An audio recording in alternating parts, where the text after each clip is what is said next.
Welcome to the Jill on Money podcast. It is Thursday, September 2nd. It still feels a little strange to say September. I know. I feel it too. It's just one of those things. You got to see time marches on, right? And are you letting time march on without addressing your financial needs? Do you need some help getting focused? We, Mark and I, can help you out. Mark is the best executive producer in the world, and he is also a certified financial planner, as am I. And so therefore, we actually have designations that might actually help you get where you want to go in your financial life. The way to get in touch with us is to send us an email. Ask Jill at jillonmoney.com. Don't forget to tell us if you would like to join us on the program. That's what Tom did. He is on the line from the Bay Area. Hi, Tom. How can we help you? I am looking for some advice or some suggestion or help on how much importance or value I should be putting on my current company's defined pension plan.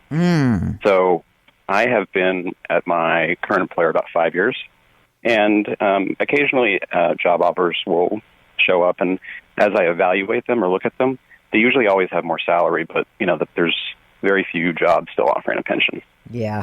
And so really sort of that question of money now versus money later. Yeah. And wondering how much importance I should put on that versus, going to something that might offer more salary up front. Yeah, I get that. Look, the part of this that's tricky is that it is a pension today that may go away in the future, right? They can always say you've got a pension. Oh, and we're converting it to a cash balance plan. We no longer have a pension. So let me ask you a couple of questions.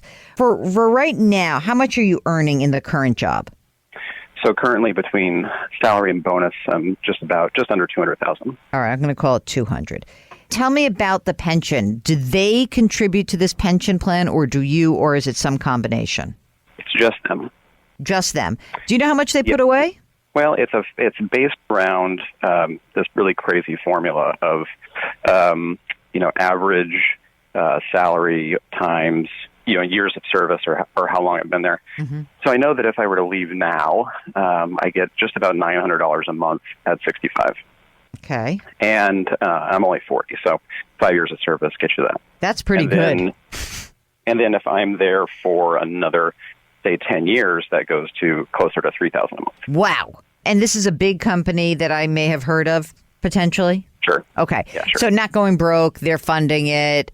Sometimes we worry about pensions of companies and they just, if the company goes bust, then the pension is unfunded and that's a problem.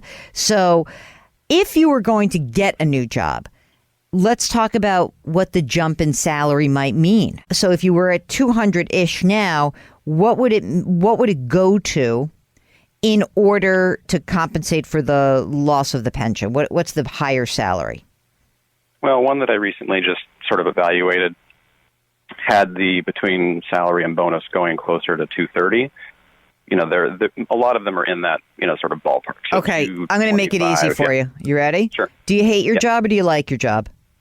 Oh, I'm fine. I like my job. Okay. There's no way you should jump for 30 grand. I thought you were going to make it much harder on me. I thought you were going to say okay, well, I go from 200 to 350. That's what I thought you were going to say, because then it starts to get harder. Let's be clear. When you're 65 years old, to generate $3,000 a month, or just think about what is $3,000 a month. Today, if you wanted to generate $3,000 a month, I need you to save $1 million about. So you need to make so much more than your 200 so that you can accumulate that money that will generate the money that the pension's going to generate. So even for you right now, even just to get, the 900 a month, I still need you to save a bunch of money in a retirement account or outside of a retirement account. And the extra 30 grand is not going to cut it. So for today, unless you're going to make a much bigger jump, and I would imagine that jump means that you actually have to have a 3 in front of it, stay where you are, because to have the pension is a terrific benefit and very hard to match. Okay, that's it for a Thursday in the can. Hope that you enjoyed it. If you really did enjoy it, maybe you'd like to leave us a rating or a review. Or maybe you just want to pass along this podcast to someone who you think would like it. We would really appreciate that. Or maybe just send interested folks to our website, JillOnMoney.com, and if they have questions, they can just hit the contact button, but they can also subscribe to the podcast right there from our website, JillOnMoney.com. That is the name. Don't forget to lift someone up today, and keep in mind that the mantra is still the same: grit, growth, grace, and a little bit of gratitude. Thanks for listening, and we will talk to you tomorrow.